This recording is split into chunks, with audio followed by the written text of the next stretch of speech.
اللہ نے اپنے پاک کلام میں فرمایا، اے محبوب آپ نے ایسے لوگوں کو نہیں دیکھا، انہوں نے اپنی خواہشات کو اپنا معبود بنا رکھا ہے۔ افرأیت من اتخذ الہہ ہوا، اے رسول کیا ایسے لوگ دنیا میں نہیں ہیں جن کو آپ نے دیکھا ہو انہوں نے خدا کو چھوڑ کر اپنے نفس کی خواہش کو اپنا معبود بنا لیا ہے۔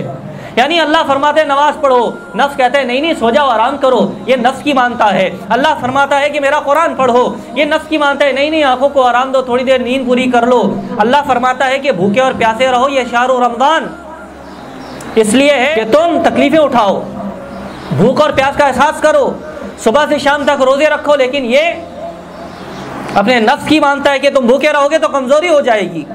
بھوکے رہو گے تو دھوپ میں گر کر نہ جانے کیا سے کیا ہو جائے گا، بھوکے رہو گے تو نہ جانے تم بے ہوش ہو جاؤ گے۔ اے انسان تمہیں پیدا اس لیے کیا گیا ہے کہ تم رب کے نام پر اپنی جان قربان کر دو، تمہیں پیدا اس لیے کیا گیا ہے، تمہیں کلمہ بخشا اس لیے ہے، رسول پاک کے دین اور شریعت پر اپنی جان نچھاور کر دو۔ تمہیں اللہ نے جوانی عطا کی ہے، صحت عطا کی ہے۔ میں نے ایسے ایسے بوڑھے دیکھے جن کے ہاتھ کپ کپا رہے ہوتے ہیں، جن کے تن کے اوپر ہڈی اور کھال کے سوا کچھ نہیں ہوتا، جب ان سے کہا جائے کہ آپ نحیف ہیں، بیمار ہیں، آپ کو اجازت ہے آپ اس گرمی کا روزہ چھوڑ دیں، وہ کہتے ہیں ہائے ہائے کیسی بات کرتے ہو، کیسا زمانہ آ گیا ہے، یہ لوگ کیسی باتیں کرنے لگے ہیں۔ اس سے بہتر کیا ہو کہ ہم بھوک اور پیاس کے اندر اللہ کو پیارے ہو جائیں، سوائے اس کے کہ ہم کھا پی کر بستر پر دن گزاریں۔ اللہ نے ساری زندگی ہماری اچھی گزاری،